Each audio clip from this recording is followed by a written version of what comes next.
Ada keajaiban yang terjadi tentang bagaimana Allah sanggup menyediakan apa yang kita perlukan dalam masa-masa sukar atau masa sulit. Kita baca 1 Raja-Raja pasal 17 ayat 1 sampai 6. 2-3. Lalu berkatalah Elia orang Tisbe dari Tisbe Gilead kepada Ahab, demi Tuhan yang hidup, Allah Israel yang kulayani, sesungguhnya tidak akan ada embun atau hujan pada tahun-tahun ini, kecuali kalau kukatakan. Kemudian datanglah firman Tuhan kepadanya, pergilah dari sini, berjalanlah ke timur, dan bersembunyilah di tepi sungai Kerit di sebelah timur sungai Yordan. Engkau dapat minum dari sungai itu, dan burung-burung gagak telah kuperintahkan untuk memberi makan engkau di sana. Lalu ia pergi dan ia melakukan seperti firman Tuhan. Ia pergi dan diam di tepi sungai Kerit di sebelah timur sungai Yordan. Pada waktu pagi dan petang, burung-burung gagak membawa roti dan daging kepadanya, dan ia minum dari sungai itu. Percayakah saudara bahwa Allah sanggup membuat mujizat? Amin. Percayakah saudara bahwa Allah sanggup menyediakan apa yang kita perlukan? Bahkan bukan hanya lewat manusia, tetapi burung pun dapat digunakan oleh Tuhan, dipakai, diperintahkan oleh Tuhan untuk memberi makan seseorang hamba Tuhan yang bernama siapa? Elia. Nah, kisah ini kisah yang luar biasa, dan saya pikir ini entah pernahkah terjadi 2 kali, tapi mungkin jarang sekali ya bisa terjadi hal seperti ini. Burung diperintahkan memberi makan seorang nabi. Burung pemakan daging disuruh membawa daging. Dan seharusnya waktu dia terbang kan dia telan semua itu daging. Jangan dilewatkan daging itu. Tetapi burung pemakan daging mampu menahan diri, terbang dan membawa potongan-potongan daging setiap hari. Kemungkinan besar daging itu diambil dari istana raja. Diperintahkan ambil dari istana raja dan dibawa kepada Elia, dan Elia makan daging. Luar biasa. Nah, ini salah satu contoh bagaimana daging dan roti yang dibawa oleh burung gagak ini setiap hari pada waktu pagi dan petang. Berarti sehari 2 kali ini. Ini burung yang kasih makan seorang nabi. Ini adalah bukti kebesaran Tuhan, kekuasaan Tuhan atas binatang-binatang, atas burung. Dia bisa menggunakan apa saja. Bahkan keledai pun dia bisa buat berbicara, bukan? Berbicara, ya. Bahkan dia bisa membelah laut. Allah kita maha kuasa. Amen. Allah kita itu sanggup melakukan segala sesuatu. Katakan amin. Amin. Ya, tidak ada yang mustahil bagi dia. Nah, kesulitan yang kita alami itu akan terjadi sewaktu-waktu. Lepas dari satu kesulitan nanti ada tantangan baru, ya. Lepas daripada tantangan ini nanti ada lagi tantangan yang berikut. Itu tujuannya adalah membentuk kita, melatih kita, dan membuat kita terus berharap mengandalkan Tuhan. Amen. Bahaya daripada kenyamanan adalah kita lupa Tuhan. Ya, bahaya daripada semuanya tersedia, kita bisa lupa Tuhan dan tidak lagi berdoa kepada Dia. Itu sebabnya sewaktu-waktu Tuhan mengizinkan kita mengalami tantangan, krisis, kesulitan. Itu untuk membuat kita selalu aware atau sadar bahwa kita perlu bergantung kepada Dia. Bukan bergantung kepada apa yang ada, apa yang terlihat atau materi. Dan Elia pada satu saat mengalami kesulitan karena musim panas, musim di mana tidak ada orang bisa menanam dan menuai. Kekurangan makanan di mana-mana, kekurangan air di mana-mana. Dan saat ini Indonesia dan dunia sedang mulai mengalami masa-masa kekeringan. Ya, karena panas yang berkepanjangan. Apakah Allah sanggup memelihara kita yang percaya kepada Dia? Ya, tetap Allah sanggup. Nah, pemeliharaan Allah itu dapat dinyatakan dengan berbagai macam cara. Jadi bukan hanya satu cara. Dalam kasus yang dihadapi oleh Elia, yang dipakai Tuhan adalah burung gagak. Nah, di dalam kasus yang kita alami, kasus-kasus kita, apakah yang akan Tuhan pakai? Saya perhatikan kebanyakan Tuhan memakai manusia. Ya, Tuhan memakai manusia untuk menolong kita satu sama lain. Kita seperti jadi burung gagak ya. Ya, Bapak seperti burung gagak menolong Pak David menolong Pak. Itu seperti burung gagak yang diperintahkan Tuhan untuk menolong orang-orang yang harus ditolong. Tuhan memakai orang lain untuk menolong kita. Dan Tuhan juga memakai kita seperti burung gagak, diperintahkan untuk menolong orang lain. Nah, disinilah kita lihat bagaimana Allah mengatur manusia, mengatur kita. Pernahkah saudara seperti burung gagak dipakai Tuhan untuk menolong orang lain? Amin. Pernah ya? Banyak kali. Pendeta-pendeta banyak kali mengunjungi yang stres, depresi, dan memberi nasihat, konseling, firman Allah, dan mendoakan mereka. Itu Bapak seperti burung gagak diperintahkan pergi ke sana. Itu orang sudah mau bunuh diri mungkin. Ya. Orang itu putus asa. Jadi kita seperti burung gagak diperintahkan ke sana. Pernahkah Pak Salvinus jadi burung gagak bagi orang lain? Pernah ya? Pernah. Ya. Nah, Pak Salvinus melayani banyak orang sakit dan orang kerasukan setan. Bahkan ada yang sudah setengah gila. Ya, orang-orang gila. Dan mujizat terjadi, orang gila jadi sembuh, sadar, waras kembali. Bahkan rumahnya jadi tempat ibadah. Wow. Mujizat ya.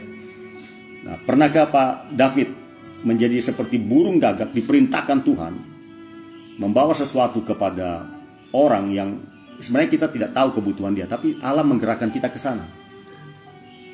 Pernah, selalu. Saudara pilih mau jadi burung gagak atau jadi Elia. Sewaktu-waktu kita jadi Elia, kita ditolong oleh orang lain. Sewaktu-waktu kita jadi burung gagak. Izinkan Tuhan memakai kita. Katakan amin. Saya ingat ketika saya melayani masih single di sebuah desa di tepi sungai Mahakam, Kalimantan Timur.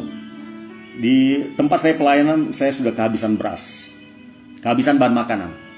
Jadi saya puasa. Nah, puasa itu bukan karena saya mau berdoa, tapi karena terpaksa puasa. Saya pikir beberapa gembala-gembala sidang pernah mengalami yang namanya kekeringan, ya, tidak ada apa-apa lagi, beras habis, ikan habis, tinggal garam. Mau makan garam naik darah tinggi, terpaksa tidak makan garam. Lalu saudara terpaksa puasa. Tetapi pernahkah saudara ingat bahwa saat-saat sulit itu Tuhan kirim burung gagak, Tuhan kirim orang? Pernah?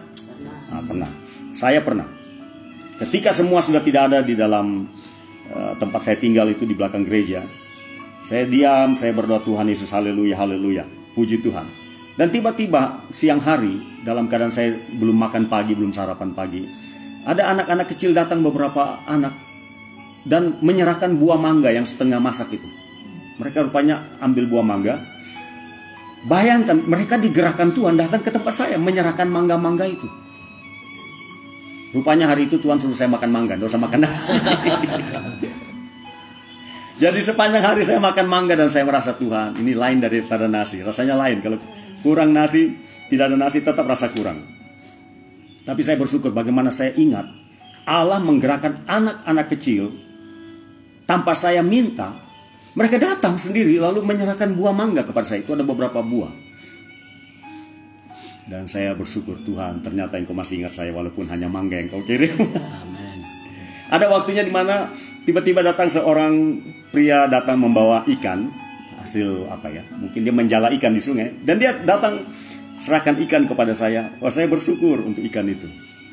Tapi ada waktunya saya harus menjadi burung gagak. Tuhan pakai saya untuk menolong seorang walaupun saya sendiri masih kekurangan. Di kampung tempat saya pelayanan itu di desa Empaku. Tetangga saya di depan itu orang yang susah, lebih susah daripada saya. Oke, dan ada orang cacat di situ, berhadapan dengan gereja,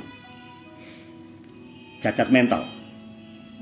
Jadi satu saat seorang pria dari rumah tersebut datang ke belakang gereja dan berkata kepada saya, Pak, punya beras, Pak? Saya langsung ingat, beras saya kan sisa sedikit. Kalau dia minta habislah ini. Berarti saya puasa lagi, puasa terpaksa. Tapi Tuhan menggerakkan saya ketika dia berkata, apakah ada beras? Saya bilang, masih ada. Saya pergi ke belakang sedikit dan mengambil sebuah kantong plastik warna hitam. Isinya itu beras mungkin sekitar 1 kaleng susu. Jadi 1/4 kilo mungkin. Itulah sisa-sisa yang ada pada saya. Hari itu Tuhan menggerakkan saya menjadi burung gagak untuk menyerahkan apa yang sisa sedikit. Dan habislah beras di rumah saya. Dan saya puasa lagi. Tapi saya bersyukur saya pernah jadi burung gagak. Dan saya juga pernah menjadi seperti Elia. burung gagak yang datang kepada saya, orang-orang datang kepada saya dan menolong saya. Saya pikir Pak David juga punya pengalaman itu. Ya. Dan Ibu, ketika masa-masa krisis, ternyata Tuhan kirim burung gagak. Ada orang berkata, ini proyek. Apakah engkau mau kerjakan proyek ini? Wow, burung gagak telah dikirim. Ya. Nah, sahabat doa fajar dimanapun saudara berada, ada waktu di mana saudara akan kesulitan. Ada waktu di mana krisis itu datang. Ada waktu di mana tidak ada bahan makanan lagi di rumah. Ada waktu di mana uang habis sama sekali dan saudara cari-cari di bawah kolong, di bawah bantal, siapa tahu ada uang receh. Ya kan? Masih ada kesisanya di uang. Dan saudara berkata, oh Tuhan tolonglah saya Tuhan. Saya ingat istri saya pernah menjadi seperti burung gagak.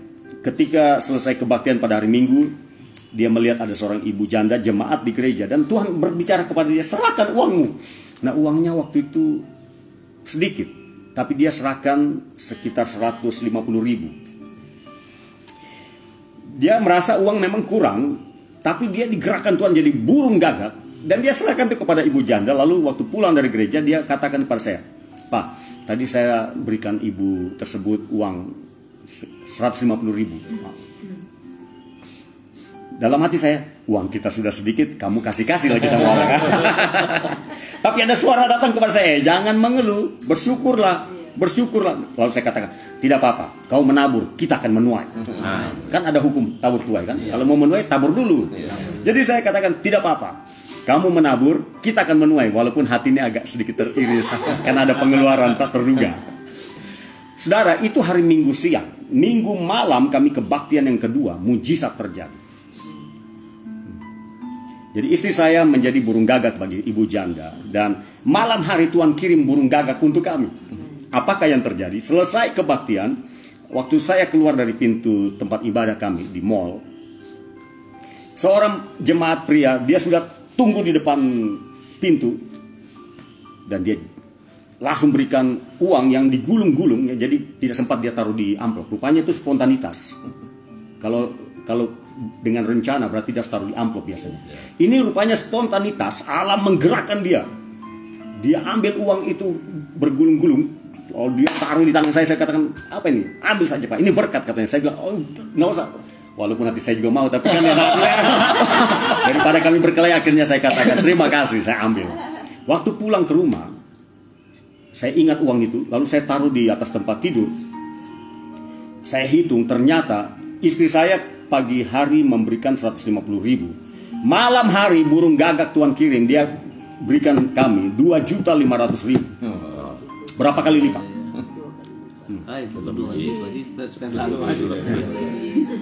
Kalau 10 kali lipat baru 1.500.000 ya.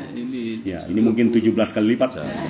Jadi saya lihat bahwa pada siang hari istri saya jadi burung gagak untuk menolong seorang ibu janda. Tapi malam hari Tuhan kirim juga burung gagak untuk menolong kami. Tapi itu pun belum selesai. Minggu berikut orang yang sama mencegat saya di depan pintu tempat ibadah. Itu sudah dalam amplop.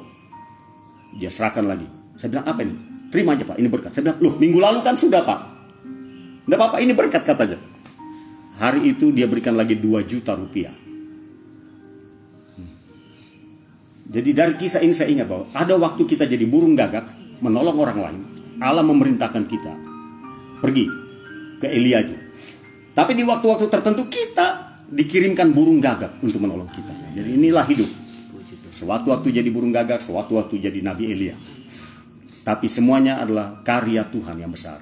Perbuatan Tuhan untuk mengingatkan kita bahwa Allah tidak meninggalkan kita. Amin. Dan kita diminta terus berharap, bersandar kepada Tuhan. Amin. Amin. Berbahagiakah saudara menjadi burung gagak? Amin. Ada ayat Alkitab mengatakan lebih berbahagia memberi daripada menerima. Itu artinya lebih berbahagia ketika kita menjadi alatnya Tuhan, menjadi burung gagak untuk menolong orang lain. Walaupun kita juga ikut berbahagia ketika kita dikirimkan burung gagak. Tetapi dalam hal perbandingan, lebih berbahagia hati kita ketika kita bisa menolong orang lain. Bahkan dalam kesulitan kita bisa menolong orang lain. Itu wonderful, itu ajaib. Dan Yesus melakukan itu. Dia kaya, dia pemilik surga, dia turun jadi miskin supaya kita jadi kaya. Luar biasa bukan? Amin. Kiranya firman Tuhan ini menolong kita untuk terus melayani Tuhan. Dan jadilah seperti yang Tuhan kehendaki dalam hidup kita. Amin. Mari kita berdoa. Terima kasih. Terima kasih Tuhan. Kami bersyukur Puji nama. Engkau memakai kami seperti seekor burung gagak untuk menolong orang-orang lain. Ketika mereka sedang dalam kesulitan, kekurangan, dalam keadaan sakit, menderita, putus asa, Engkau pakai kami dan mengutus kami kepada mereka untuk memberitakan Injil, firman Allah, memberikan nasihat dan mendoakan mereka. Tuhan, kami sangat bersyukur. Dan kami juga bersyukur sewaktu-waktu ketika kami ada dalam krisis, dalam kesulitan, Engkau kirim orang lain untuk menolong kami. Kami juga ikut bersyukur kepada Tuhan. Karena Engkau menyatakan perhatian-Mu, pemeliharaan-Mu atas kami lewat orang-orang yang Kau pakai untuk menolong kami. Kami sangat bersyukur kepada Tuhan. Terima kasih Tuhan. Pakailah hidup kami untuk menjadi alat di dalam tangan-Mu, bagaikan seekor burung gagak yang diberkati Tuhan dan menjadi berkat bagi orang lain. Arahkan kami kepada orang-orang yang membutuhkan pertolongan-Mu. Amin. Engkau terlebih dahulu memberkati kami, menyediakan apa yang diperlukan, sehingga kami menjadi saluran berkat, saluran pertolongan, saluran kuasa untuk orang-orang lain. Dan mereka dapat memuliakan Tuhan, melihat perbuatan-perbuatan Tuhan yang ajaib. Kami bersyukur. Amin.